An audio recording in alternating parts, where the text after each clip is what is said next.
안녕하십니까.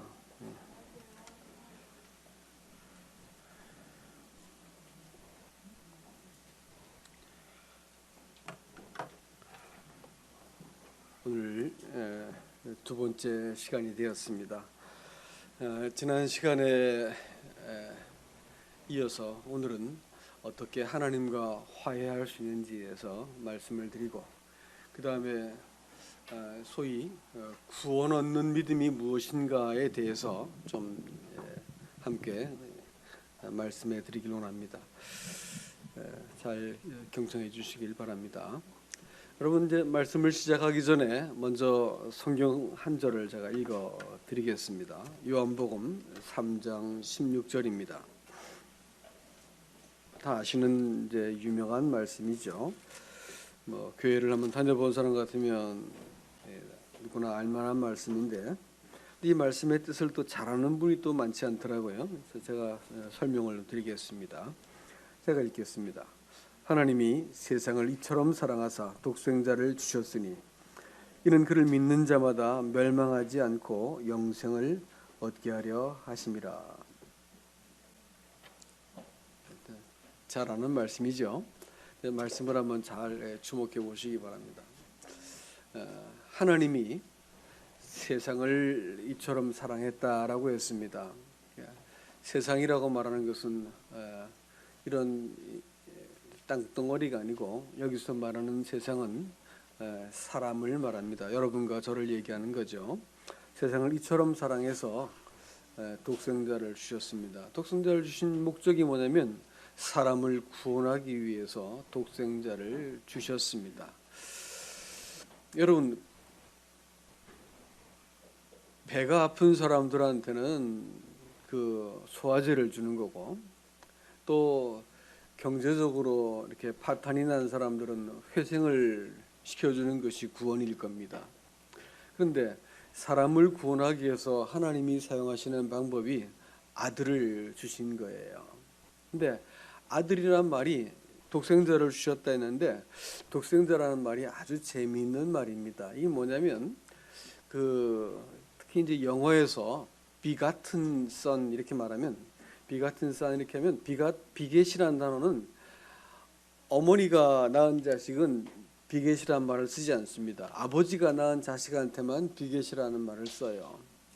그러니까 이 독생자라고 하는 말은 하나님의 그 아들을 볼 것 같으면 아버지를 알 수 있는 것처럼, 그 가문과 씨와 또 그 부모가 어떤 사람인지 알라 그러면 그 자식을 보면 알 수 있다, 이렇게 말하지 않습니까? 그런 것처럼 하나님이 독생자인데 그냥 하나님의 여러 아들 중에 하나를 보냈다는 것이 아니고, 또 하나밖에 없는 아들을 보냈다, 이런 의미가 사실 아니에요. 그게 뭔 뜻이냐면 아버지를 꼭 닮은, 아버지를 나타낼 수 있는 아들을 보냈다, 이런 뜻이 되는 겁니다. 그래가지고 사람을 구원했다, 이렇게 말을 했네요. 이게 무슨 뜻일까요? 이것은요, 하나님께서 처음에 사람을 창조할 때 하나님의 가슴 속에 있는 그대로 모든 것을 사람한테 쏟아부으시고 자기의 형상대로 사람을 지었다. 모양대로, 또 그 속성대로 그 마음을 그대로 담아가지고 고스란히 표현을 해서 사람을 지었습니다. 그래가지고 그 사람은 이 세상 우주 만물도 가히 하나님을 담을 수가 없는데, 사람만큼은 하나님을 담아낼 수 있는 그런 존재로 만들어 놓았던 거예요. 하나님 비슷한 존재로 만들었고, 우리가 강아지를 아무리 사랑해도 강아지하고 대화를 하진 않지 않습니까? 물론 강아지가 몇 마디 말을 알아듣고 앉아 일어서 뒹굴어 할 수 있죠. 그건 말고 강아지가 핸드폰하고 내가 쓰는 말들을 지가 어떻게 알겠어? 모르지. 그건 이제 사람과 더불어 마음의 교류가 가능한 존재가 된다고 하는 것은 강아지는 아닌 거예요. AI가 아무리 시리아 해가지고 대답을 잘해줘도 그것이 사람 마음과 영혼을 어떻게 투영할 수 있겠습니까? 그렇죠? 근데 하나님이 이 못쓰게 되어진 세상, 하나님을 대적하고 하나님의 창조의 질서를 거스리고 하나님의 사랑을 배신해버리고, 그래서 이 고장난 채로 인생을 살다가 나중에 험악한 죽음을 맞게 되어지고 영원한 심판을 받게 되어지니 망가진 사람을 향해서 하나님이 사람을 구원하시려고 누구를 보내시냐면 그 아들을 보내신 거예요. 그래서 그 아들이 사람을 구원하는 바로 그 답이 되고 아들이 그 사람을 구원할 수 있는 근거가 된다고 하시는 거지요. 여러분, 예수님께서 이 땅에 살아계시면서 자신을 뭐라고 부르시는 줄 아세요? 인자라 불렀습니다. 인자, Son of Man입니다. 사람의 아들이다라는 말이죠. 아니 하나님의 아들이지 무슨 Son of Man이야? 하나님의 아들이라 하면 이해가 되겠는데 예수님은 자신을 뭐라고 말씀하시냐면 인자다 이렇게 말씀을 하셨어요. 그리고 평생 자신을 인자라고 표현을 하시는데 특별히 언제 인자란 말을 주로 쓰시냐면 예수님이 당신이 구원자라고 하는 것을 강조하실 때는 특별히 인자가 달려야 된다, 뭐 인자가 문 앞에 왔다, 뭐 이런 표현을 쓰시면서 구원자라는 말씀을 하실 때 인자라고 하시고요. 그 다음에 두 번째로는 예수님이 심판자일 때도 인자라는 말을 쓰세요. 그래서 인자 같은 이가 하면서 이제 당신을 묘사할 때 인자라는 말을 쓸 때는 심판자 아니면 구원자일 때는 당신을 인자라고 소개를 하십니다. 이게 무슨 뜻일까요? 사람이 말이지요. 하나님이 사람을 지을 때는 하나님의 모양과 형상을 따라 그대로 지어 놨는데 사람이 그만 이 영광스러운 그 위치에서 망가져 버린 거예요. 고급스럽게 지어 놨는데 겨우 100년도 못 살 인생을 살아갈 사람 몸뚱아리를 얼마나 정교하게 지어 놓았는지 모릅니다. 근데 사람의 영혼은 오죽하겠습니까? 하나님을 닮을 수 있는 정말 이 고결한 영혼을 지어놓고 온 세상을 다 세상이 담을 수도 없는 하나님을 사람의 마음은 담을 수 있게 만들어 놨으니까 얼마나 기가 막히게 만들었겠어요. 근데 말이죠, 사람이 하나님 대신 자기를 담기 시작합니다. 하나님을 사랑하고 사람을 사랑하고 만물을 사랑한 대신 자기를 사랑하기 시작합니다. 자기가 기준이 되고 자기 만족과 자기 뜻을 위해서 인생을 살기 시작했습니다. 이러고 이제 타락이 시작되죠. 그러니까 사람이 얼마큼 고약해지냐면 짐승들은 흉내도 못할 짓을 사람은 합니다. 그래가지고 캄보디아에 갔더니 어떤 이제 감옥 같은 데를 보고 왔는데 폴포트라고 하는 독재자가 공산주의 혁명을 일으킨 독재자가 있었는데 그 사람이 이제 그 사람들을 감옥을 가두었었는데 그 감옥에 가서 봤더니 새로 만든 안경테가 막 잔뜩 이렇게 막 방에 한가득 쌓여 있더라고요. 저게 뭡니까 했더니 공산주의 혁명을 일으키고 나서 안경 쓴 사람은 몽땅 잡아다가 다 죽였다 이게. 여러분 안경 쓰고 계신 분들 조심하셔야 돼요. 왜냐하면 그 사람들은 지식인이다 이게. 그래가지고 학생, 교사, 뭐 군인, 경찰 좀 글줄이나 읽은 사람들은 몽땅 잡아 다 죽여버렸습니다. 사람들이 악하면 얼마나 악할 수 있냐면 기분이 나쁘다고 죽이고 재미로 사람을 죽이기도 합니다. 별짓을 다 할 수 있어요. 짐승들은 상상도 할 수 없는 짓을 사람은 할 수 있다니까요. 잘못 사용하면 사람의 그 마음이라고 말하는 그것은 정말로 그 밑에 이 바닥이 없어가지고 내가 옆 사람한테 내 마음을 들켜버린다라고 생각하면 제가 장담컨대 아무리 그 친한 사람이라 부모, 자식, 형제, 뭐 그 아내, 남편이 된다 하더라도 내 마음을 그냥 홀랑 들켜버리면 장담컨대 이 세상에 있는 모든 관계는 순식간에 끝나버릴 겁니다. 아무도 여러분들 좋아하지 않을 거예요. 마음이 들켜버리는 순간 사람들은 소스라치게 놀라고 여러분들을 바라보고 무섭다고 또 달아나 버릴 겁니다. 제가 지나치게 넘겨짚은 것이 아니길 바랍니다. 여러분 마음이 그래요. 저도 마찬가지지만 사람 마음이 들켜버리면 남편과 아내는 순식간에 깨져버리고요. 자식도 부모를 보고 싶지 않을 거고 부모도 자식을 보고 싶지 않을 거예요. 사람 마음이 그렇게 무서운 곳입니다. 하나님 버리고 나서 사람 마음이 이런 무서운 것이 사람 안에 다 본성처럼 지키고 있기 때문에 얼마나 거짓될 수도 있고요. 얼마나 이 음란할 수도 있고 부패할 수도 있고 이기적일 수 있고 말로 다 할 수 없을 만큼 무서운 것이 사람 속에 다 들어오게 되었다는 것입니다. 고장나 버렸어요. 고장나 버렸으니까 아무리 말을 해도 고쳐지지 않는 겁니다. 시계를 샀는데 30만 원짜리 시계를 사가지고 한 번 고치는데 5만 원씩 10번쯤 고치고 나면 그 다음에 또 고장나면 내가 그 시계 사겠습니까? 버리겠습니까? 버리겠죠. 그 벌써 50만 원씩 고쳤는데 30만 원 써주고 50만 원을 고치는데 내가 또 쓰겠어요? 한 개 또 사고 말지. 그렇죠? 사람도 하나님께서 고치다 안 되면 폐기 처분한다고 말씀드렸죠. 그것이 지옥입니다.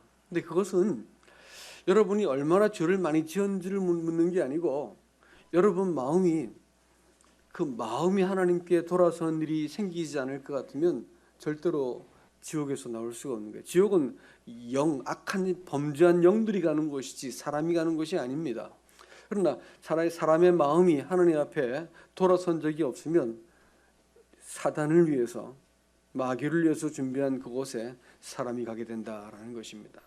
하나님께서 이 땅에 아들을 보내주신 이유는 잃어버린 그 아들을 찾으려고 보내신 거예요. 당신을 인자로 말씀하시고 이 세상에서 하나님이 지어놓기는 완전하게 사람을 지어놨는데 아무리 둘러봐도 사람 같은 사람이 한 사람도 없는 거예요. 분명히 지키는 사람을 지어놨는데 하나님의 형상을 고스란히 담아가지고 너는 나의 영원한 나다 이렇게 말을 하면서 하나님 자신과 우리를 구분하지 않고 그렇게 영광스럽고 사랑스러운 존재로 사람을 만들었거든요.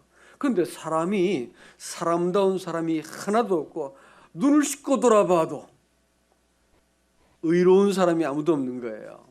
의인은 너나니 하나도 없더라 이렇게 했습니다. 모든 사람이 죄를 범하여 가지고 하나님의 영광에 이르지 못한다 했어요. 하나님께서 처음 지은 그 사람의 완전함 가운데 도달한 사람이 아무도 없더라는 것입니다. 그래서 하나님께서 사람다운 사람, 그 사람을 얻어내시기 위해서 아들을 보내셔가지고 사람으로 하여금 하나님과 더불어 다시 대면을 하고 사람으로 하여금 하나님의 아들로 살 수 있도록 만들기 위해서 아들을 보내주신 것입니다. 구원은 하나님의 아들이 사람 마음속에 찾아오셔가지고 하나님과 더불어 관계를 맺도록 만들어주게 된 것을 가지고 우리가 구원이라고 말을 하고요. 하나님이 세상을 이처럼 사랑하사 독생자를 주셨으니 이는 누구든지 저를 믿는 자마다 멸망치 않고 영생을 얻게 하려 함이라 이렇게 했으니까 구원의 목적이 뭘까요? 영생이죠. 영생이 뭘까요?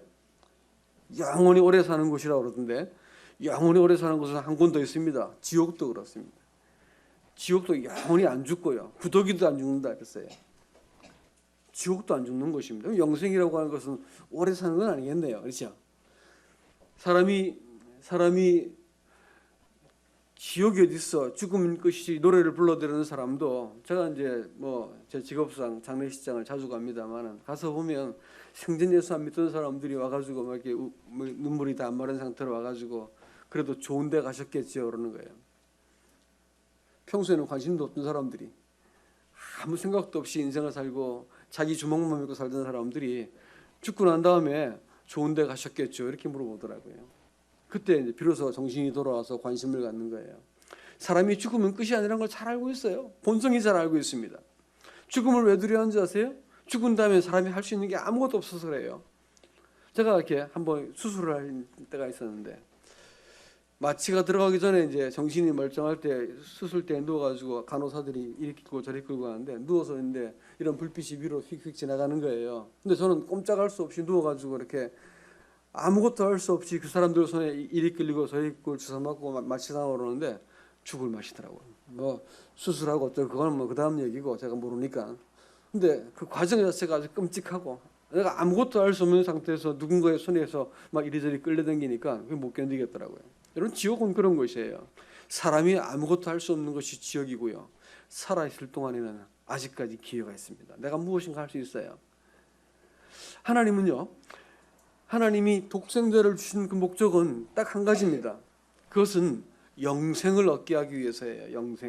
영생이라고 하는 것은요, 요한복음 17장 3절 말씀에서 영생이라는 것은 유일하신 참 하나님과 그의 보내신 자 예수 그리스도를 아는 것입니다. 이렇게 했거든요. 안다고 하는 말이 재밌는 단어입니다. 그것은 아담과 하와가 잠자리를 했다, 동침을 했다라는 말이 야단데, 바로 그 단어, 헬란말로 기네스코라 부르는 그 단어를 써가지고 사람이 하나님과 동침했다, 이렇게 써놨더라고요. 이게 뭔 뜻인가 가만히 봤더니, 이것은 어떤 사람과 은밀하고 개인적이고 친밀한 관계가 맺어졌을 때 안다, 이렇게 말하는 거예요. 난 저 사람 알아, 이렇게 말할 때 저 사람이 뭐 직업과 이름을 안다는 말이 아니고, 그 남편이 출장을 가는데 아내가 하는 얘기가 옆에서 사람들이 걱정을 막 하니까 난 저 사람 알아, 그런 일 없어, 이렇게 말을 했어요. 그건 뭐예요? 이름 안다는 말이에요? 그런 말이 아니죠. 그것은 그 사람의 인격을 내가 아는데 그럴 사람이 아니야 라고 말하는 거죠. 이게 이제 안다고 하는 것은 하나님하고 나하고 그런 관계가 만들어졌을 때 안다라는 말을 쓰는 거거든요. 그래서 그 영생을 얻는다고 말하는 그것은 죽어서 천당 간다는 얘기가 아닙니다. 영생을 얻는다고 하는 것은 이 땅을 살면서 영원을 사는 것이고요, 이 땅을 살면서 이 세상이 나 혼자인 줄 알았는데, 아니 내 인생 가운데 하나님이 찾아오셔서 내가 사는 모든 삶을 그분이 보호하시고 인도하시고 가르치시고 친구가 되어주시고 때로는 인도자가 되어주시고 보호자가 되어주시는, 그야말로 나보다 더 내가 되어주시는 겁니다. 하나님이 사람에게 그렇게 찾아온 거예요. 요한복음 10장이라는 것을 보면 재미있는 얘기가 나옵니다. 한번 보시겠습니까? 요한복음 10장.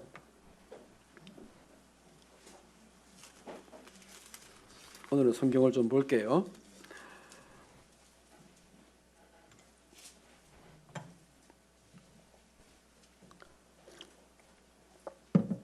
성경에서는 하나님과 사람의 관계를 양과 목자의 관계로 잘 비유했습니다. 왜냐면요, 양이라고 하는 존재는 아주 재미가 있습니다. 그 양은요, 그 품성상 지독한 근시가 되어서, 제가 이제 뉴질랜드에 잠깐 있었었는데, 그 보면 애미들이 자기 애미하고 새끼를 못 찾아가지고 막 쩔쩔매요. 근데 양이 눈이 나쁘니까 어떤 말하기를 30cm에서 50cm밖에는 보지 못한다 그러더라고.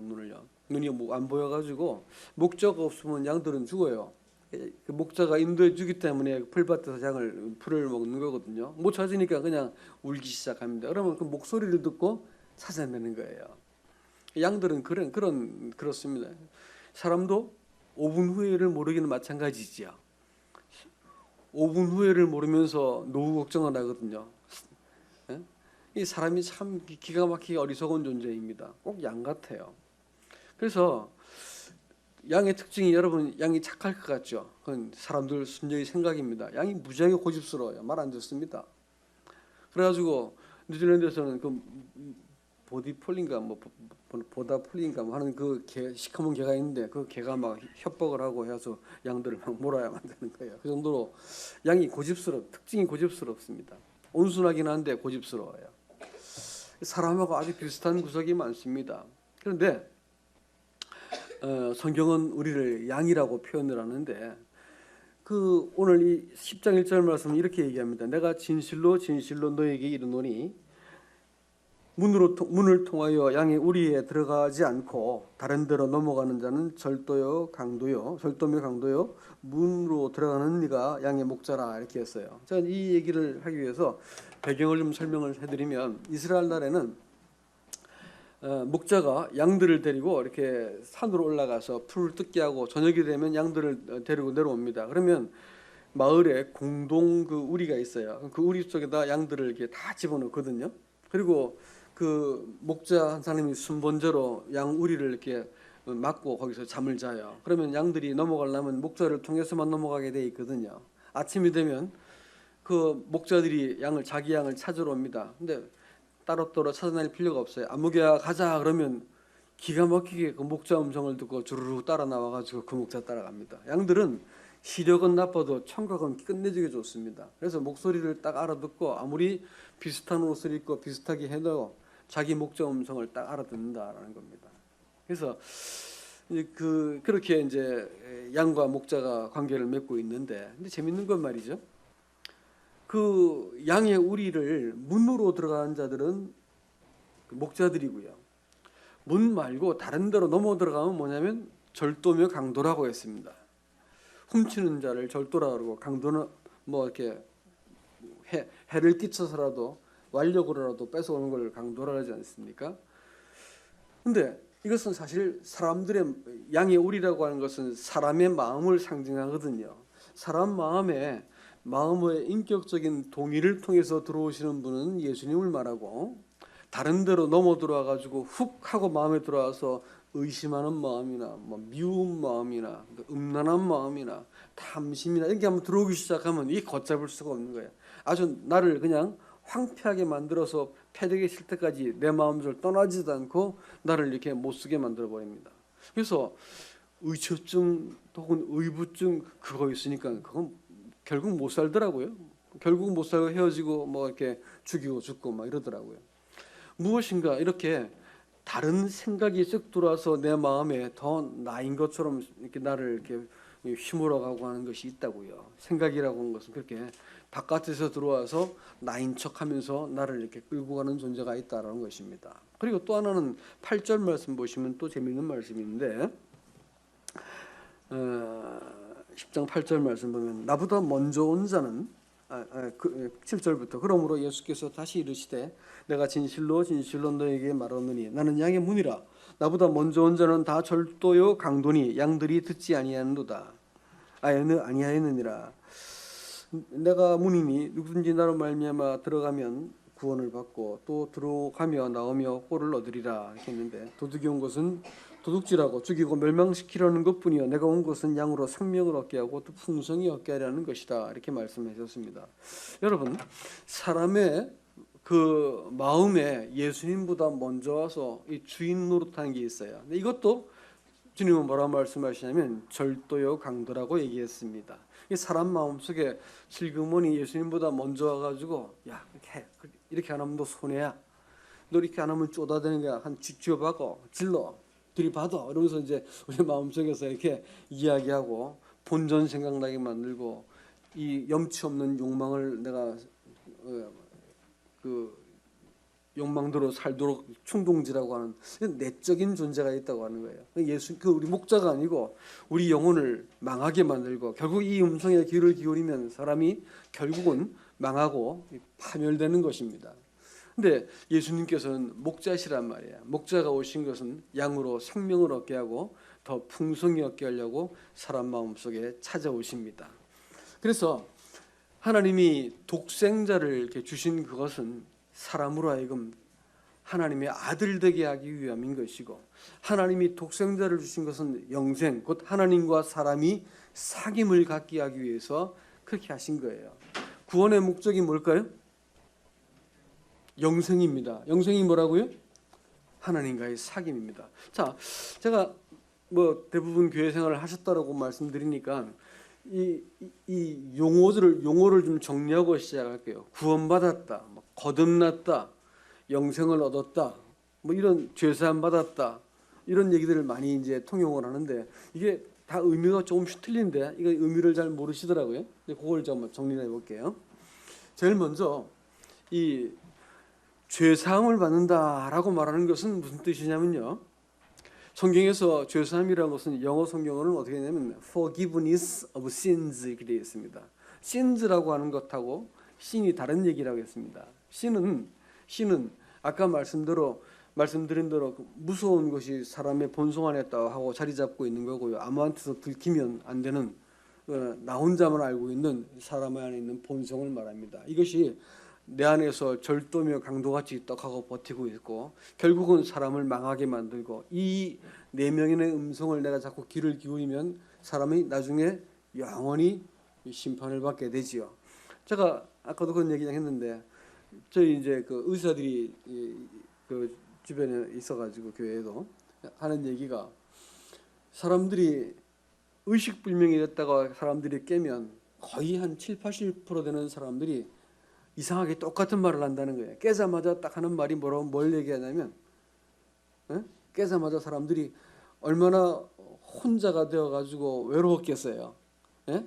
죽음의 문턱을 넘나들면서 얼마나 아무도 도움이 안 되잖아요.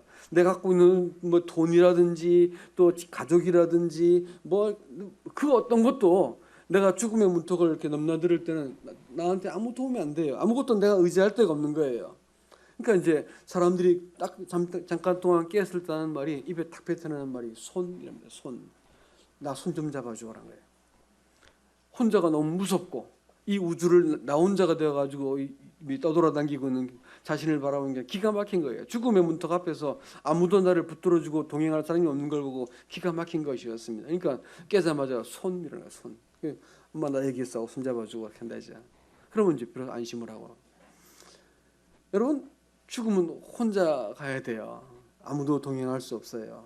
고독하고 외로운 길입니다.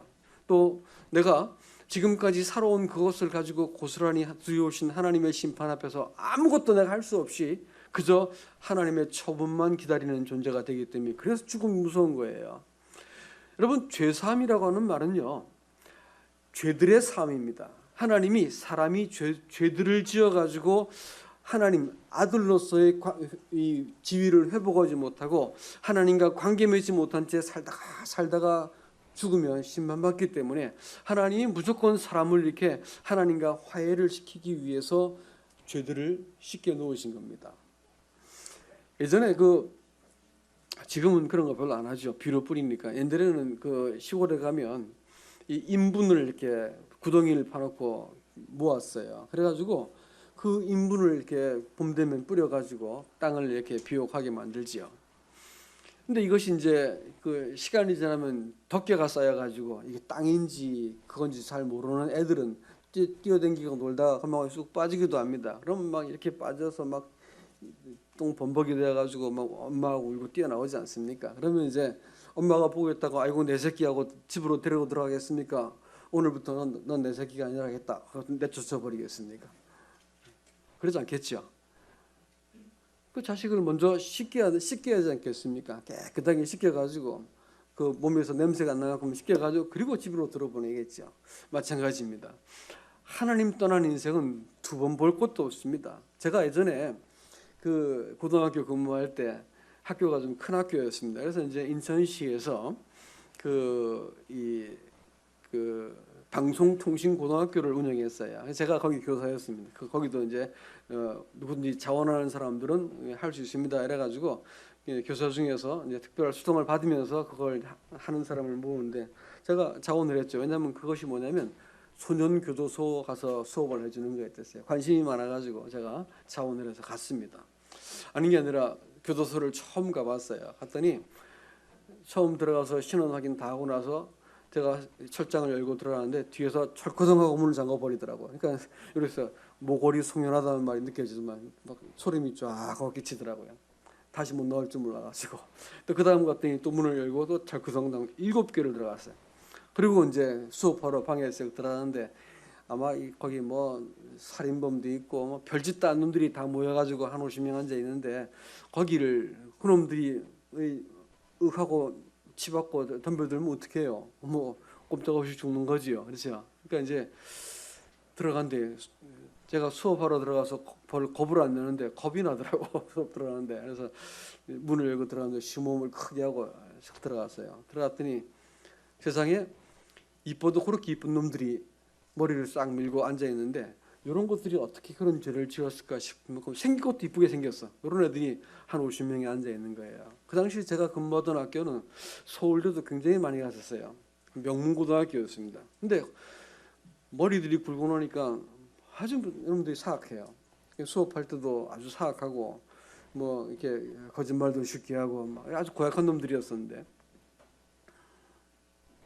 가서 봤더니 아니 얘네들이 어떻게 그런 죄를 지었을까 싶은 만큼 착하고 말도 이쁘게 하고 1년 동안 수업을 하는데 내가 도저히 믿어지지가 않는 게 이놈들이 그런 죄를 지었다는 것이. 근데 어느 날 이제 자기 자화상을 그리라고 한 번씩 이제 숙제를 해줘 봤어요.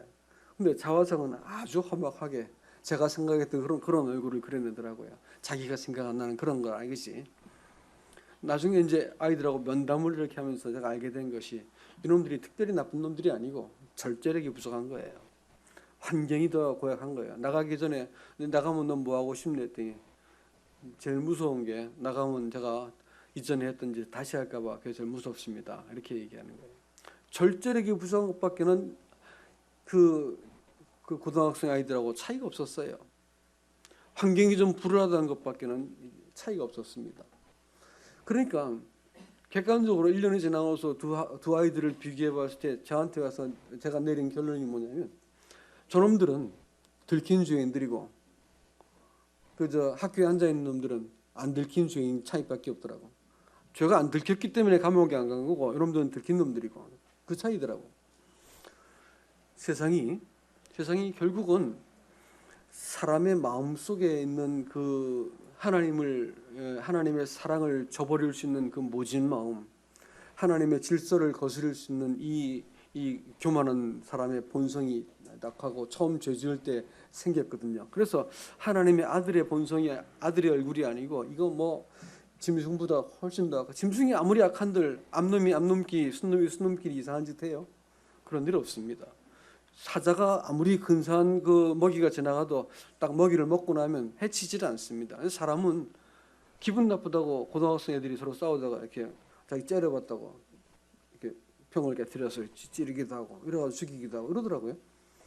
별짓을 다 봤어요. 이게 사람의 본성은 짐승과는 상상도 할 수 없는 일이 생기는데 너무 고급인데 그걸 잘못 쓰다 보니까 아주 악해도 상상을 할 수 없을 만큼 사람들이 악해지기도 하는 겁니다. 이게 문제지요. 그러니까 사람들은 이 악을 사람 속에 다 품고 있는 거예요. 여러분 악이라는 글자를 한자로 쓰면 어떻게 쓴 줄 아세요? 악이란 말 이렇게 쓰죠. 악자. 악하락자를 이렇게 쓰는데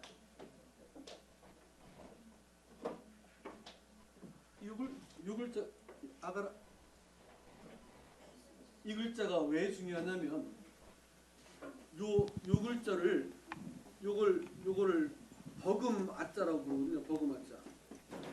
버금이라고 하는 것은 하나님이 으뜸이 아니고 하나님이 뭐예요? 둘째 으뜸 버금 이러잖아요. 으뜸이 누구라고요? 지가 으뜸이야. 자기가 마음에 주인이 되고 하나님을 뭐라요? 버금으로 놓는 것을 뭐라 한다고? 요게 악인 겁니다. 악이라고 말하는 것은 사람이 도덕적으로 윤리적으로 잘못을 범하는 게 아니고 지가 하나님인 거야. 하나님이 버금인 거예요. 버금. 그래가지고 하나님을 돕는 자 정도로 놔두고 지가 주인이 돼가지고 인생을 살다 보니까 별별 못된 짓을 다 하고 상상도 할 수 없는 거짓말을 하고 염치 없는 이 욕망을 가지고 사람들을 속이기도 하고 이용해 먹기도 하는 배신을 하기도 하는 이런 고약한 인생이 되는 것입니다. 죄라고 하는 것은 악이라고 말하는 것은 다름 아닌 사람이 저와 같이 하나님을 둘째로 놓는 것이 악인 것입니다. 그러다 보니까 사람들이 하나님의 아들의 형상을 잃어버리고 하나님과 대화가 안 되는 거야. 하나님이 주인이신데 하나님을 이용할 대상으로 여겨지고 자기를 도울 대상으로 여기니까 하나님과 교제가 되겠어요? 안 되겠어요? 안 되겠죠. 그러니까 하나님이 이 사람을 고치셔야 되는 거예요. 고치시기 위해서 하나님의 아들이 찾아오십니다. 믿는다는 말을 한자로 어떻게 쓴지 아세요? 이거죠. 신자가. 근데 여기 여러분 네이버 사전 같은 데 볼 것 같으면 믿을 신자를 이렇게 씁니다. 아들 자체가 마음에 있는 것이 여기 믿을 신자예요. 찾아보세요. 이게 되어 있습니다. 원래 이게 같은 의미를 갖고 있는 두 글자인데 이것도 믿을 신이고 이것도 믿을 신이에요. 사람이 말씀을 곁에 두는 것도 믿는다라고 말하지만 사람이 마음의 아들을 모시는 것도 믿는다 이렇게 말하는 거예요. 한자 만든 사람들이 글쎄요. 이거 아는 사람들이라니까요. 성경은 아는 사람들입니다. 그래서 이 하나님이 아들을 주시는 목적이 뭐냐면 사람으로 하여금 영생을 얻도록 하기 위함이다 이렇게 말했습니다. 영생이라는 것은 하나님과의 사귐을 갖는 관계를 말하고요. 이 사귐을 갖는 관계를 맺기 위해서 하나님께서 먼저 뭘 하시냐면 죄를 사해 주신 거예요. 죄가 정확하게 말하면 죄들을 먼저 사해 주십니다. 죄들이라고 말하는 것은 우리가 지금까지 지은 범죄를 말하는 거예요. 사람의 죄를 사하셔야만 하나님과 사람이 대면할 수 있기 때문에 그렇게 하신 겁니다. 하나님이 언제 죄를 사해 주셨을까요? 대답이 어려우면 사지선다형을 해볼까? 사지선다형. 믿을 때, 회개할 때. 언제 하나님께서 우리의 죄를 용서하셨냐 말이에요.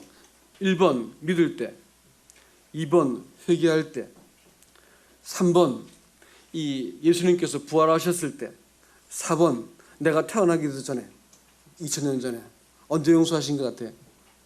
1, 2, 3, 4. 1번이라는 사람 손 들어보세요. 믿을 때. 예, 좋습니다. 두 번째, 회개할 때.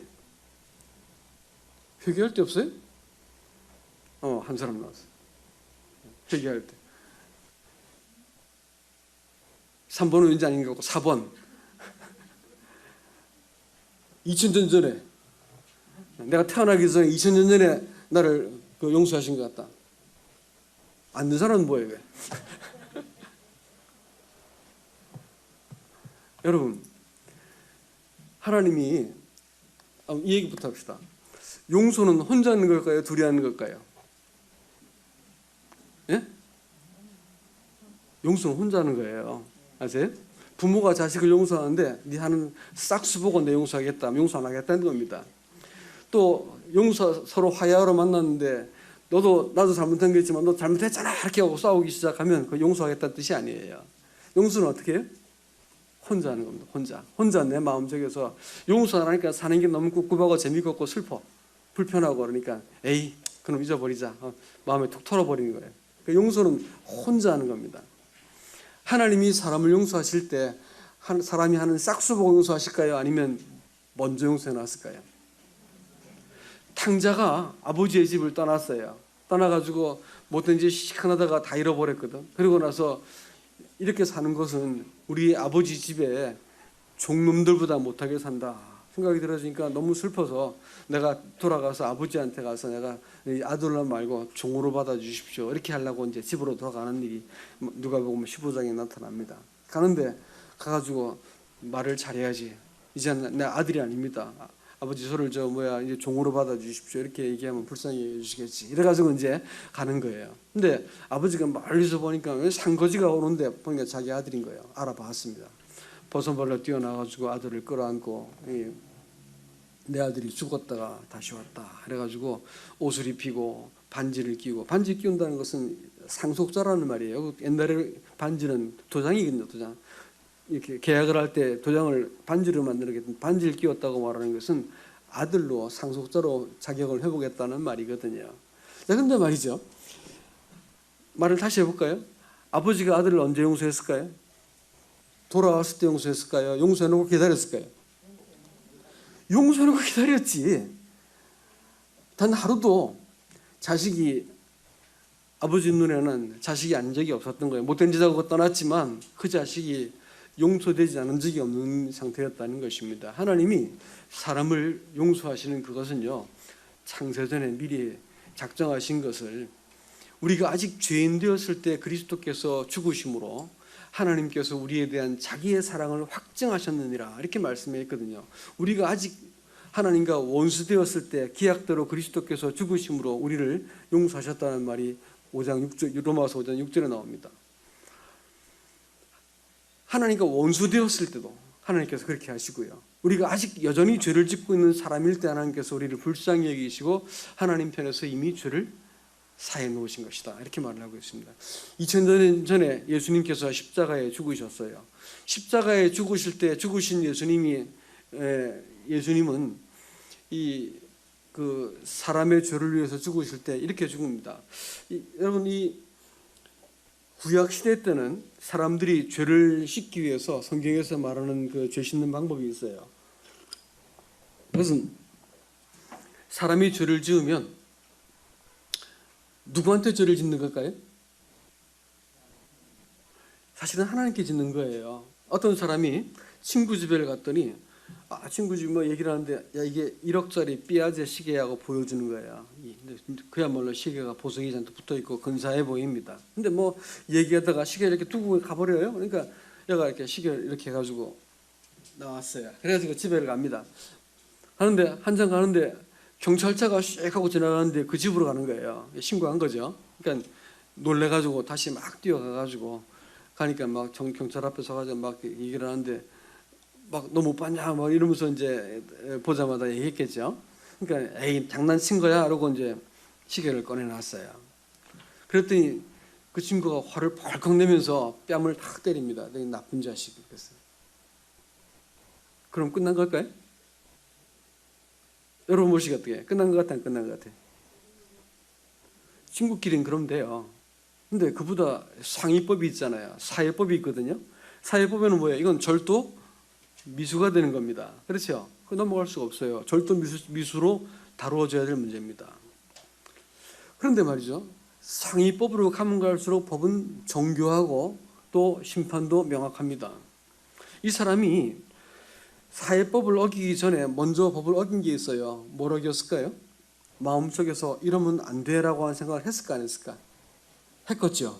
근데 모든 사람들 마음속에 하나님이 당신의 형상을 집어넣어 주시고 양심을 주셨기 때문에 마음속에 이러면 안 돼라고 하는 법이 다 있어요. 이걸 자연법이라고도 부르고 또 양심법이라고도 부르고 이렇게 말을 합니다. 이게 이제 이 세상에 있는 모든 이 법이 사실 그 사람들 마음속에 있는 자연법에 근거해 가지고 만든 거예요. 다 사람들 마음속에 공통적으로 저건 틀렸어, 저건 맞아라는 것을 알 수 있는 본능이 있기 때문에 그래요.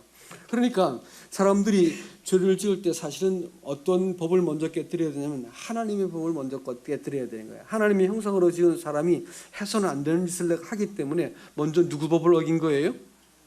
하나님 법을 어긴 거예요. 죄를 지으면 죄는 뭐가 붙을까요? 책임이 따릅니다. 죄는 책임이 붙는 거예요.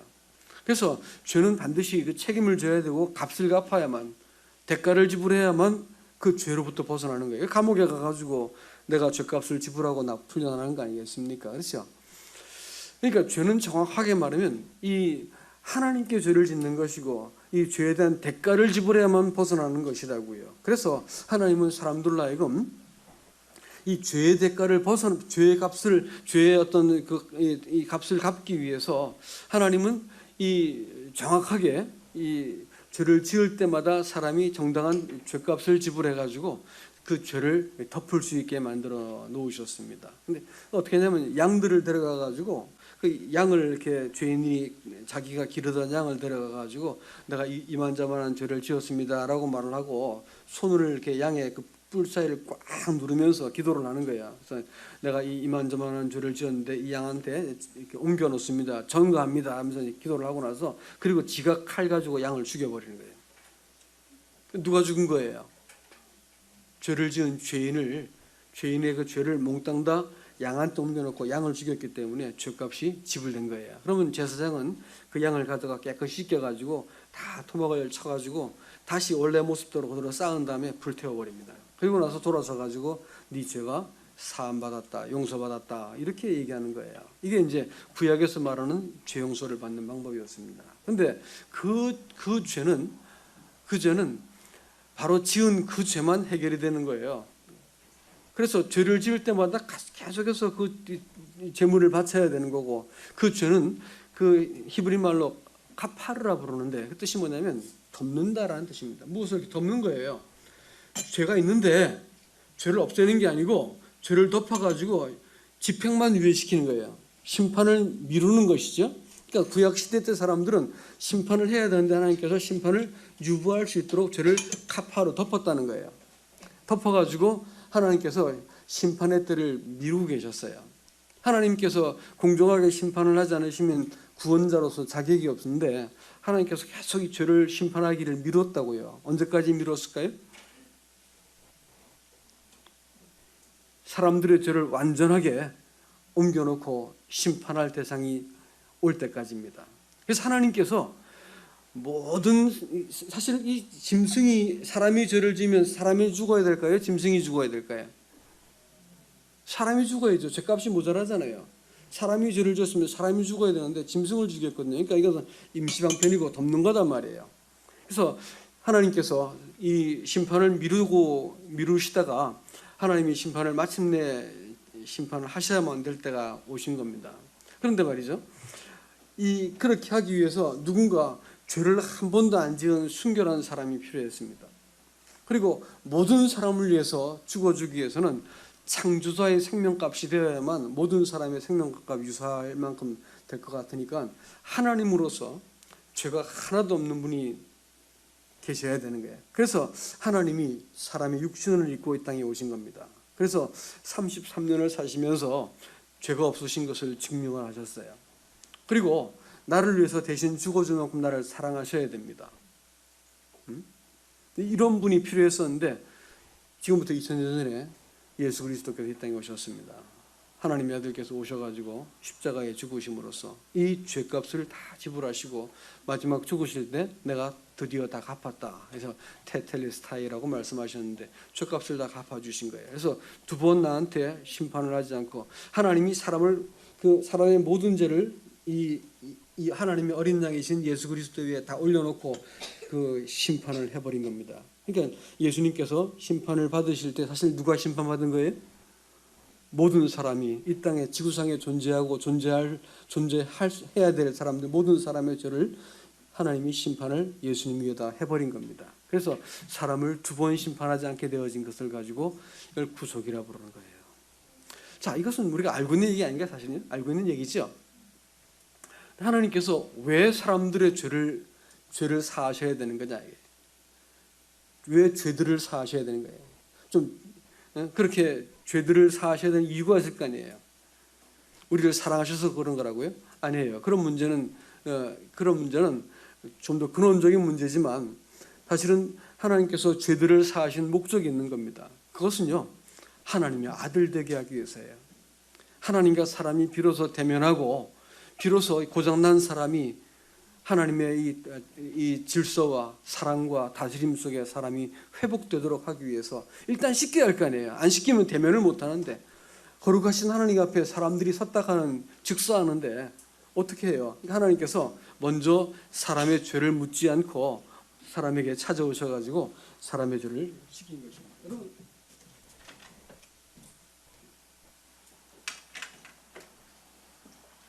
어제 이게 무슨 자라 했죠? 간이라죠. 간. 범죄하다 할 때 간자입니다. 두 사람이 범죄를 했어요. 두 사람이. 그렇죠? 아담하고 하와겠죠. 그렇죠? 이 두 사람한테 하나님께서 내린 판결이 뭘까요? 형벌이에요. 이 형자입니다. 형벌할 때 형자를 이렇게 쓰잖아요. 그렇죠? 그렇죠? 이 두 사람한테 하나님께서 그 두 사람한테 터럭 삼자 해가지고 털을 모아가지고 그 옷을 만들어 입혀요. 오드이자가 재밌는 것이 갑골문으로 오드이자를 이렇게 쓰지만 갑골문은 이렇게 무엇인가 두 사람을 덮은 것이에요. 갑골문을 이렇게 되어 있다고. 기가 막히죠. 하나님이 사람을 먼저 이 죄를 너 이 나쁜 놈 이래가지고 심판하시기 전에 먼저 사람의 죄를 덮어놓은 거예요. 이 사람의 죄를 먼저 덮고 나서 하나님이 사람과 더불어 대화를 시작하십니다. 하나님의 구원의 방편을 말씀하기 전에 먼저는 사람의 죄를 덮어놓으신 것을 하셔야만 사람한테 비로소 구원이 가능하기 때문에 하나님이 사람의 죄를 덮은 것을 가지고 죄사함입니다. 이것은 우리가 태어나기 전에 먼저 해놓으신 거예요.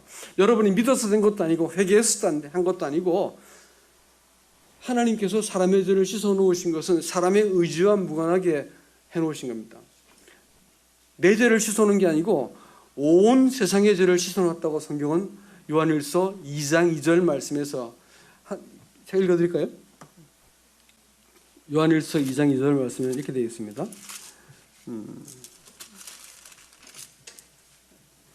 그는 우리 죄를 위한 화목제물이니 우리만 위할 뿐 아니요 온 세상의 죄를 위함이라 이렇게 했죠.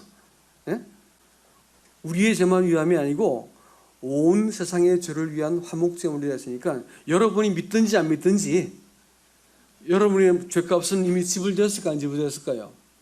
성경은 지불됐다고 말하는 거예요. 믿든지 안 믿든지 상관없어요. 그것은 하나님이 해놓으셨다는 말이에요. 그런데도 불구하고 여러분 용서는 하나님께서 일방적으로 다 해놨는데 화목은 혼자 할까요? 둘이 할까요? 잘 생각해 보세요. 화목은 혼자 하는 거예요? 둘이 하는 거예요? 둘이 하는 거예요. 화목은 혼자 할 수 없는 거라고. 용서는 혼자 할 수 있지만 화목은 최소한 죄를 지은 사람이 제가 잘못했습니다라고, 내가 부끄러운 짓을 하고 내가 그렇게 하지 않겠습니다라고 내가 사과를 해야만 되겠죠. 그렇죠. 그리고 내가 잘못했다는 것을 인정하라고 내가 돌이켜야만 화목이 가능한 겁니다. 두고 보자, 내가 다시 할 거야. 이렇게 하면 내가 용서는 해도 이제 너 그만 보고 싶다 이렇게 되겠지, 화목하게는 안 되겠죠. 화목이라고 말하는 것은 부모 자식 사이도 그렇습니다. 자식이 뻔한 거짓말을 하고 엄마 아버지를 속였어요. 근데 놈이 시치미를 뚝 대고 친한 척하는 거야. 그러면 자식이라도 보기 싫어져요. 그렇죠? 자식도 보기 싫어져요. 그렇게 말짱한 거짓말을 하고 부모를 속였는데 아무렇지도 않은 척하면서 친한 척하고 막 이렇게 하면 자식도 보기 싫어지는 거예요. 사람이 하나님 앞에서 화목하기 위해서는 이거 잘못되었습니다 라는 것을 인정을 해야 되는 것입니다. 그렇지 않으면 화목은 안 되는 거예요. 그러니까 하나님께서 사람의 죄 용서를 해놓은 것을 가지고, 이것은 해놓은 것은 사람의 의지와 뜻과 무관하게 하나님께서 일방적으로 하나님의 아들을 십자가에 죽게 하심으로써 이뤄놓으신 거고요. 이제 이 사실을 보고 하나님께 돌이켜서 화목하는 사람들한테 하나님이 그 마음속에 이 새로운 마음을 주세요. 새 마음을. 이걸 가지고 거듭났다 이렇게 말을 합니다. 거듭난다는 말은 말뜻은 두 번 태어난다는 말인데, 원래 말뜻은 뭐냐면 위에서부터 태어나다라는 뜻입니다. 요한복음 3장으로 한번 볼까요? 요한복음 3장 3절 말씀 보세요. 요한복음 3장 3절. 예수께서 대답하여 이르시되 진실로 진실로 내게 이르노니 사람이 거듭나지 아니하면 하나님 나라를 볼 수 없느니라. 5절 말씀 볼 것 같으면 예수께서 대답하시되 진실로 진실로 내게 이르노니 사람이 물과 성령으로 나지 아니하면 하나님 나라에 들어갈 수 없느니라. 이렇게 이야기합니다. 잘 보세요. 본다고 하는 것은 안다, 경험한다는 뜻입니다. 그러니까 이제 거듭나지 않으면 하나님 나라를 볼 수도 없고 들어갈 수도 없다 이렇게 말을 했습니다. 하나님 나라가 뭔가 하는 거예요.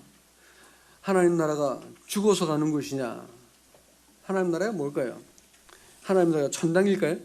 아닙니다. 이건 우리가 잘못 알고 있는 거예요. 하나님 나라라는 말은 이 성경이 말하고 있는 이 헬라의 원뜻은 뭐냐면 하나님의 통치권이라는 뜻입니다. 하나님의 왕대심이라는 뜻이거든요. 주권이라는 뜻입니다.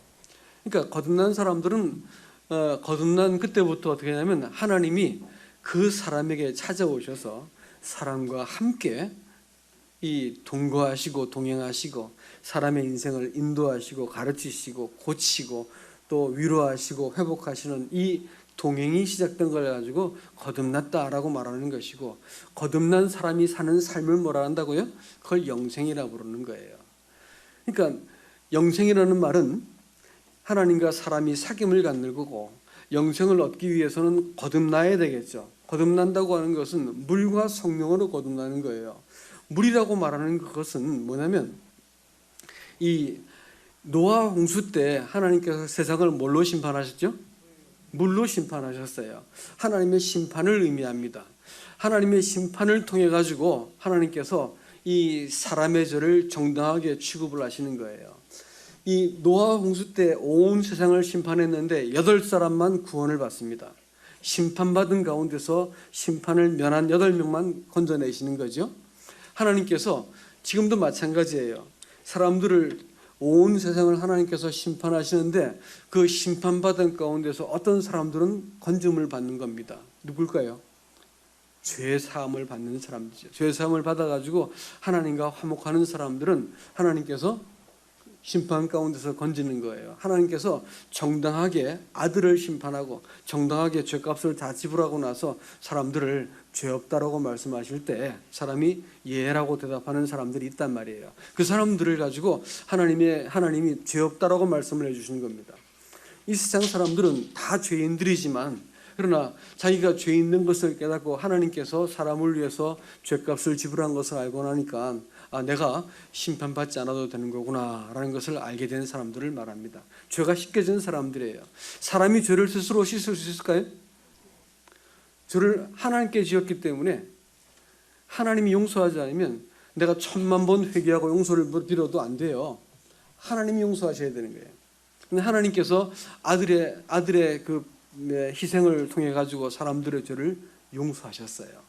그렇기 때문에 사람이 이 하나님의 용서를 근거해 가지고 내 죄값이 지불되어졌고 내가 하나님의 용서를 받았구나라는 것을 알게 될 것 같으면 사람의 죄가 해결됩니다. 그리고 나서 그 사람의 마음속에 누가 들어가시냐면 성령이 들어가셔가지고 내 이제까지 내가 지금 살아온 것이 잘못되었습니다. 내가 하나님 없이 사는 내 삶이 사실은 나를 속이고 다른 사람을 속이고 내가 이 과장을 하고 허위를 위선을 떨면서 내가 내 평생을 살아왔습니다. 옳다고 말하고 인생을 살아왔지만 사실은 잘못 산 거였습니다 라고 고백하는 모든 사람들의 마음속에 하나님께 순종할 마음을 가진 사람들에게 예수님께서 찾아오셔가지고 사람의 마음속에 딱 거하게 되면 성령께서 그러면 물과 성령으로 거듭나는 겁니다. 이 거듭난 사람들이 영생을 살게 되는 거예요. 거듭난 사람은 영생을 사는 사람들한테 구원이 경험되는 것입니다. 구원이란 말은 여러분 구원 받았어요?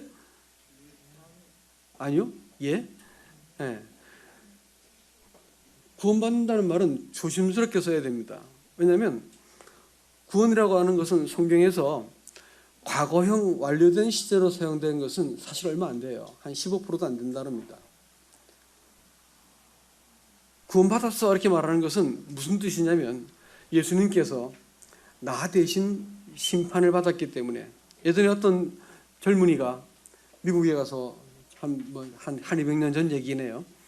그 미국에 가서 두 형제가 이 차이나타운 중국인들인데 형은 그리스도인이고 동생은 갱스터였습니다. 마약을 하고 싸움질하다가 사람을 그만 죽였어요.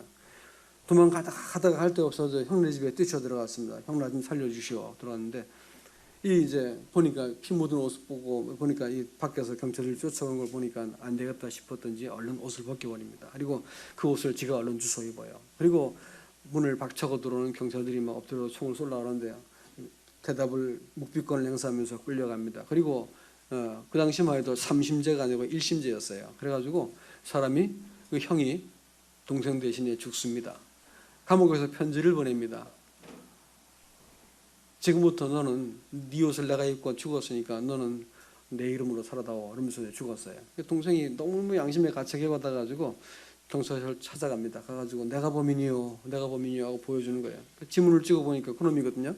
그러니까 이제 다시 감옥에 집어오는 거예요. 그래가지고 골치 아픈 일이 벌어졌지 않습니까? 이걸 심판할까 말까 해가지고 그 당시에 최대 배심원단이 모여가지고 이 재판이 사회적인 큰 이슈를 일으키면서 재판이 벌어졌습니다. 근데 이 재판 속에서 심리를 오랫동안 하고 나서 마지막 결론을 내리고 나서 이제 판사가 판결을 내립니다. 판결이 뭐냐면 무죄였습니다. 왜냐하면 같은 죄를 가지고 두 번 심판하지 않는다. 일사부재리 원칙입니다. 그래가지고 이 죄 때문에 한 사람이 죄값을 받아 죽었기 때문에 같은 죄를 가지고 두 번 심판할 수 없다. 이래가지고 무죄가 떨어져요. 여러분 이것이 구원받은 구원의 원리와 동일합니다. 사람들이 내가 심판받아야 되고 내가 죄인인데 예수님께서 십자가에서 대신 심판을 받으심으로써 내가 두 번 심판을 받지 않게 만드는 것이 하나님의 구원의 방식입니다. 그래서 사람들이 이런 의미에서 내가 형벌을 받지 않게 되었다라고 하는 의미에서 내가 구원받았다라는 말을 쓸 수가 있어요. 그러나 성경의 대부분의 말들은 현재형입니다. 이 땅을 살아가면서 사람들이 질병도 걸리고 여러 가지 문제들이 겪지 않습니까? 그럴 때 하나님께서 실제적으로 내 삶을 도우시고 인도하시고 구원자가 되신다고 하는 점에 있어 가지고 그 성경에 나타난 구원이라는 단어는 다 현재형으로 주로 많이 쓰여 있다라는 것입니다. 그래서 여러분 예수 믿게 되어서 내가 영생을 살게 되면 구원을 그때부터 경험하는 거예요. 구원받았다는 말도 쓸 수 있지만 사실은 구원은 받았고 지금도 받아가고 있는 것입니다. 마지막 때 우리 예수님께서 이 땅에 재림하실 때 예수님은 비로소 우리의 몸을 다 바꿔가지고 하나님의 아들같이 만드실 때가 온다고 했는데 우리 몸이 이 천한 몸에서 예수 그리스도 같은 몸으로 바뀐다고 성경은 말을 하고 있습니다. 그때 이제 우리가 영화롭게 될 때가 있는데 그때를 가지고 이제 완전한 구원이다 이렇게 말하는 거예요. 그러니까 우리는 구원받았고 구원받아가고 있는 중이고 앞으로 구원을 받을 것입니다. 정리가 되십니까? 죄사함 받는 것은 어떻다고요? 내가 한 거라고요? 하나님이 일방적으로 해놓으신 거예요. 용서를 해놓으신 거란 말이에요. 그리고 죄사함의 목적은 왜 한 거라고요? 영생을 얻도록 하기 위해서요. 영생은 하나님과 사귐이죠. 이 사귐을 갖는 사람이 되기 위해서는 사람이 먼저 위로부터 태어나야 돼요. 거듭난다는 것은 위로부터의 출생이란 말이에요. 하나님이 사람 마음속에 죄를 씻은 사람들 마음속에 하나님의 성령을 주셔요. 그래서 마음속에 다 거하게 만들어 주시는데 이걸 영생이라고 말하고요. 영생 얻은 사람들이 이 땅을 살면서 구원을 경험하게 만들었어요. 이게 하나님의 구원의 방식이에요. 마태복음 1장을 잠깐 돌아와서 보겠습니다. 1교시가 몇 시까지 하는 겁니까? 응? 예? 반? 예. 마태복음 1장입니다. 1장 21절 말씀 보세요.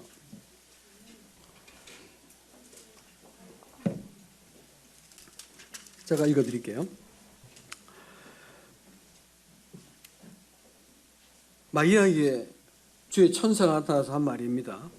네가 아들을 낳으리니 이름을 예수라 하라. 이는 그가 자기 백성을 그들의 죄에서 구원할 자이심이라 하니라. 예수란 이름이 뭐냐면 구원자라는 말이에요. 백성들의 죄를 씻어주기 위해서 오신 분이다라는 것입니다. 이 얘기는 다 알고 계시죠? 예수가 우리의 죄를 위해서 죄로부터 구원하시는 분이다라는 뜻이거든요. 근데 성경은 그렇게만 말하고 있지 않고 23절에 볼 것 같으면 보라 처녀가 잉태하여 아들을 낳을 것이요 그 이름을 임마누엘이라 하리라 하셨으니 이를 번역한즉 하나님이 우리와 함께 계시다 함이라. 예, 이게 구원이에요. 이게 하나님이 죄를 다 씻은 예수가 사람의 죄를 다 씻고 나서 사람과 함께 거하게 된 걸 가지고 영생이라고 하는 거예요. 이걸 이제 임마누엘이라고 말했는데 말뜻이 뭐냐면 하나님이 사람에게 오셔가지고 천막을 치시고 사람과 함께 동거하게 된 걸 가지고 영생이다 이렇게 말씀하신 거예요. 이것은 최소한 내가 지금까지 살아온 것 내가 가만히 돌아보니까 내가 거짓되었고 내가 살면서 죄를 변명하고 살아왔지만 사실은 그것이 죄였었고 내가 인생의 주인인 것처럼 하나님을 버금놓고 내가 으뜸인 것처럼 내 고집대로 욕심대로 인생을 살아간 거 이거 잘못되었습니다 라는 것이 인정이 된 사람들은 마음속에 내 죄를 다 씻어놓고 우리 마음속에 찾아오시려는 예수님께 대해서 그렇게 하십시오. 제 마음에 들어오셔서 저를 다스려 주십시오. 이렇게 고백을 할 겁니다. 예수님께서는 그래서 사람의 죄를 씻어 놓으신 거예요. 사람의 죄를 씻은 목적은 딱 한 가지입니다. 뭐냐면 사람과 하나님이 대면하기 위해서예요. 영생의 관계를 맺기 위해서 예수님께서 구원하신 겁니다. 구원받으면 사람이 천사가 될까요? 안 될까요? 구원받아도 천사가 안 됩니다. 그런 것은 이제 뭐 기분이 좋고 기쁘면 또 어느 정도 사람들이 좋아질 때는 있지만 사람이 천사가 되는 건 아니에요. 사람의 본성은 그대로입니다. 그러나 하나님이 자기의 자녀를 삼으신 약속을 한 거거든요. 성경을 가지고 뭐라 부르냐면 신약전서, 구약전서. 영어 성경에는 커버넌트라고 하는 특별한 단어를 써요. 커버넌트라고 하는 단어는 뜻이 뭐냐면 계약이란 뜻입니다. 계약이요. 계약은 혼자 하는 거예요? 쌍방이 있는 거예요? 쌍방이 있잖아요. 그럼 누구랑 쌍방의 계약을 맺는 거예요? 하나님과 나하고 맺는 계약입니다. 그래서 하나님과 사람하고 약속이 딱 맺어지면 구원받은 거예요. 하나님과 계약이 맺어진 사람들을 갖고 영생을 얻은 사람이다라는 거예요. 계약이 맺어지면 그 계약은 서로에게 책임이 생깁니다. 하나님이 책임을 지고 우리 인생에 대해서 개입하시고 나를 하나님의 아들답게 만들어 가시는 것이 구원인 거예요. 그러니까 구원은 내가 받는 거예요? 하나님 주시는 거예요? 하나님 주신 거죠. 하나님이 세상을 이처럼 사랑하사 하나님 편의 것이기 때문에 사람이 내가 받아야 되겠다, 받고 말 거야, 이건 중요한 얘기가 아닙니다. 하나님이 주신 것이기 때문에 구원을 내가 확신할 거예요? 하나님께서 주신 걸까요? 말이 어려운가요? 그건 다음 시간에 얘기해 드릴게요. 확신에 관계된 부분은 제가 다음 시간에 자세하게 말씀을 드리겠습니다. 아무튼 구원이라고 하는 그것은 하나님하고 사랑하고 하나님 떠난 이 사람의 무서운 이 본성이 남아 있는데 죄는 남아 있거든. 성경에서 죄라고 하는 단어를 이렇게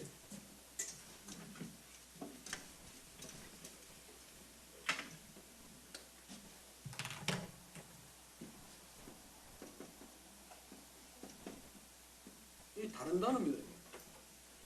신즈라고 한 단어하고 신하고 다른 단어예요. 로마서라는 성경을 보더라도 로마서 5장에서는 다 신즈만 다루고 있고요. 로마서 5장 12절 이후부터는 다 신만 다루고 있습니다. 이 뭐가 틀린 것이냐면 에베소서 2장 1절 말씀 더 읽어보시겠습니까? 에베소서 2장 1절 말씀. 여러분 그 말씀을 한번 잘 보세요. 우리의 허물과 죄로 죽었던 우리를 살리셨도다 이렇게 말했거든요. 근데 허물과 죄할 때 이 죄가 신즈로 되어 있습니다. 영어 성경에는. 그 또 허물이란 말은 신인데 영어 성경에서는 이렇게 되어 있어요. 트레스패스라고 부르고 혹은 트랜스그레션이라고 부르기도 하는데 이 트레스패스라고 하는 것은 뭐냐면 범죄 현장에다가 노란 띠를 이렇게 해놓고 나서 사람이 못 들어오게 만들 때 그 노 트레스패스 이렇게 써놓거든요. 그 트레스패스라고 하는 말 자체가 뭐냐면 그 시장이나 대통령의 또 뭐 경찰서장의 권위를 가지고 여기를 넘어오지 마시오라고 정했다는 거예요. 근데 그걸 넘어가면 뭐가 돼? 죄가 성립되는 거예요. 왜 죄가 성립되냐면 그 권력을 갖고 있는 사람의 그 권위를 내가 무시하고 질서를 깨뜨렸기 때문에 그런 겁니다. 차를 몰고 가는데 빨간불인데도 불구하고 주변을 양쪽을 돌아보고 아무도 없는 걸 보고 쓱 지나갔습니다. 이건 뭘까요? 그건 불법이라고 부르는 거예요. 불법. 예? 경찰이 있으면 이 사람이 갈까요? 설까요? 예? 서겠죠. 사람이 경찰이 있으면 서겠지. 지가 무슨 강심장애라고 지나가겠어요. 이걸 이제 불법이라고 합니다. 성경에 나와 있는 불법이라는 단어는 이 단어가 아니에요. 경찰이 있건 사람이 있건 내 길을 막으면 누구든지 받아버린다고 아무 상관없이 빨간불이든 뭐건 가버리는 사람들은 뭐냐면 무법이다 이렇게 말하거든. 법을 제정한 사람의 그 권리를 무시한다. 이게 무법이라 해요. 그래서 그걸 아노미아라 부르는데 만일 이 불법을 범하는 사람하고 무법을 행하는 사람하고 어떤 사람이 더 질이 나쁠까요? 또 말할 것 없이 무법이죠. 무법은 법 자체를 인정하지 않고 권위를 인정하지 않기 때문에 그게 무서운 겁니다. 사람의 죄는 왜 죄가 되냐면 죄를 지은 것이 문제가 아니고 하나님을 인정하지 않는 거예요. 그걸 트레스패스라고 부릅니다. 이거 허물이라고 부르는 죄인데 신입니다. 사람의 본성에 자기를 숭배하고 자기 만족을 위해서 자기가 하나님이 되어진 이 악한 이 사람을 가지고 성경은 이 허물이 있다 이렇게 말하거든요. 이 허물 때문에 사람들이 신주를 짓는 거예요. 지가 하나님이었잖아요. 자기 만족을 해야 되니까 저 사람을 해쳐야 되는 거예요. 내 이익을 위해서 상대를 손해를 보게 만드는 거죠. 예? 내 만족을 위해서 손녀 같은 딸 같은 자식들을 어떻게 해치우는 거예요. 이게 형편없는 짓들 하더라고요. 이게 원인이 뭐냐면 지가 하나님인 거야. 트레스패스야. 하나님의 범위를 사람이 하나님의 범위를 넘어서게 된 것을 성경은 허물이라고 부르거든요. 이게 무서운 겁니다. 이게 사람 안에 있는 원래 죄의 뿌리 같은 거예요. 그리고 이런 뿌리를 갖고 있으니까 짓는 것이 뭐예요? 죄들을 짓는 거라고요. 각종 형편없는 짓들을 다 하는 것이 뭐냐면 이 트레스패스라고 하는 죄 때문에 허물이라고 하는 죄 때문에 사람들이 죄를 짓는 거예요. 그러니까 사람들이 기본적으로 뭐냐면 거기 볼 것 같으면 2절 말씀이 이렇게 돼 있죠. 허물과 죄로 죽었다 이렇게 얘기하면서 2절 말씀에 그때 너희는 그 가운데서 행하여 이 세상 풍조를 따르고 공중의 권세 잡은 자를 따랐으니 곧 지금 불순종의 아들들 가운데 역사하는 영이라. 세상에 보이지 않는 영적인 배후가 있다는 거예요. 근데 이것이 누구냐면 불순종의 자식들 가운데 역사하는 영인데, 불순종의 자식들은 두말할 것 없이 하나님을 하나님으로 인정하지 않는 자식들. 하나님 분명히 창조하시고 생명을 주어서 이 땅에 살게 만들어 놓으셨는데 하나님이 어디 있냐 이렇게 말하는 거야. 이런 이제 사람들 불순종의 자식들이라 하는데, 그 자식들한테 이 역사하고 있는 영이 있는데 어떻게 살게 만드냐면, 전에는 우리도 다 그 가운데서 우리 육체의 욕심을 따라 지내며 육체와 마음이 원하는 것을 하여 다른 일과 같이 본질상 진노의 자녀이었다 이렇게 말을 합니다. 여러분 보세요. 육체의 욕심을 따라 지냈어요. 육체가 원하는 대로 살면 사람이 뭐가 될까요? 여자들은 얼마 안 가서 비만이 될 겁니다. 일단 남자들은 짐승이 될 거예요. 내 마음대로 할 수 있다 할 것 같으면 내 주변 사람 여러 명 죽을걸요 일단. 그렇죠. 우리 같은 사람이 우주의 권력자가 되어버리면, 요즘 마블 영화 보면 힘 가진 사람 많이 얘기하는데, 힘을 가지면 세상이 평화로워질까요? 복잡해질까요? 복잡해집니다. 복잡해져요. 그러니까 내 마음에 원하는 이 옆 사람한테도 보여주지 못할 만큼 사람의 본성이 그런데, 제가 중국에 가니까 중국 사람이 속담이 재밌는 게 있어요.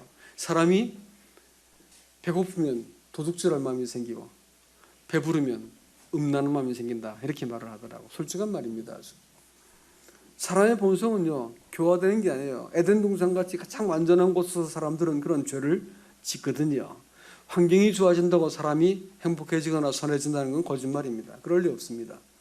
사람의 본성 자체가 악하거든요. 왜냐하면 지가 하나님이니까. 그러니까 둘이 붙여놓으면 싸움이 시작되고요. 안 되게 되어 있습니다. 근데 내 육체가 원하는 대로 다 해버리면 진짜 끔찍한 일이 많이 벌어지겠죠. 마음이 원하는 대로 다 하고 권력을 가졌어요. 그러면 기분 나쁘다고 200만의 사람들을 죽이기도 하고요. 킬링 필드라는 영화를 옛날에 봤는데 끔찍한 일을 했더라고요. 이런 일들이 얼마든지 가능한 거예요. 얼마든지. 사람 본성 가운데는. 그래서 문제는 이 허물 때문에 죽은 사람들이 신즈를 범하고 있는 이 사람들을 어떻게 할 거냐는 거예요. 이 고장난 인생을 하나님께서 고쳐야 할 거 아니겠어요? 고치려면 하나님께서 일단 죄들을 씻어놔야 되는 거예요. 묻지 않고 따지지 않고 하나님께서 일단 죄를 먼저 씻어놔야 되는 거라고요. 그래서 하나님께서 죄를 용서해 놓으신 겁니다.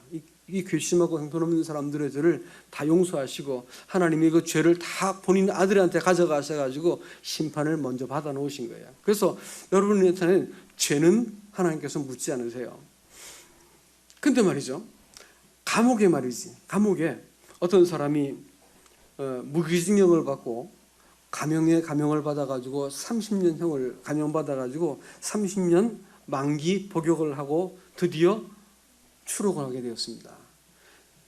식구들이 나와서 있겠지만 나온 사람들을 박수를 막 치면서 의인이다 이럽니까? 만기 복역했잖아요.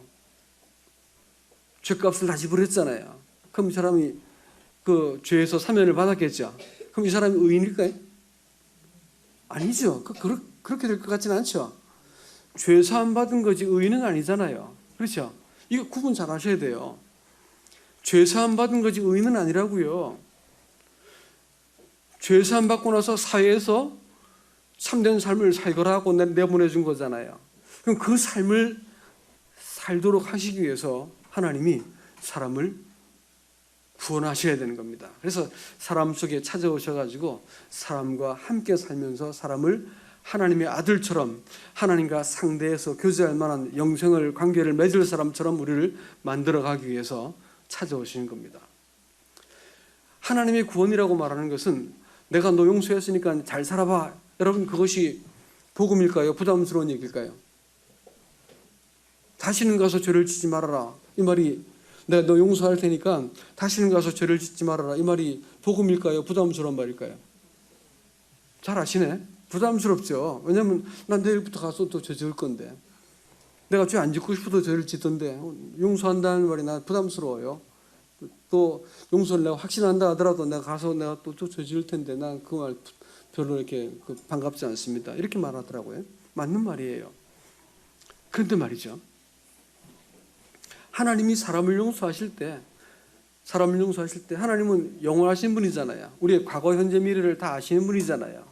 그럼 하나님이 나를 이렇게 보시면서 앞으로 어떤 죄를 지을지도 다 아는 분께서 나를 이렇게 아시고 나를 위해서 십자가를 대신 지시고 죄값을 지불하셨습니다. 그럼 누굴 용서한 거예요? 나를 용서한 거예요. 네 과거에 죄 용서해놓고 앞으로 죄 짓지 마라, 이게 아니고 네 어떤 인간인지 다 알고 있는데 내가 너를 사랑한다, 이래가지고 죄값을 다 지불하시고 나 자신을 용서하신 거야. 나 자신을 받아주신 거란 말이에요. 그래가지고 내가 하나님과 더불어 자녀가 되는 관계를 만들었습니다. 이전에는 죄 지으면 이 사람이 사법적 관계야. 하나님과 하나님 앞에서 심판을 받고 형벌을 받고 지옥에 갈 사람들인데, 그 다음부터는 부모 자식 관계가 되어가지고 집안일이 되는 거예요. 죄를 지어도 하나님께서 집안일로 다루셔가지고 부모가 자식을 다루듯이 우리를 고치고 위로하고 또 책망할지언정 하나님의 아들로 나를 상대해 주는 것이 하나님의 구원인 거예요. 이 구원을 주시기 위해서 예수님께서 죽으시고 또 이 구원을 완전하게 하기 위해서 예수님께서 부활하셨습니다. 그래서 부활하신 예수 그리스도를 만나게 되는 걸 가지고 우리는 영생을 얻었다라고 말하는 것인데, 이 말씀은 세 번째 시간에 말씀을 드리겠습니다. 그래서 잠깐 쉬었다가 또 말씀을 듣도록 하겠습니다.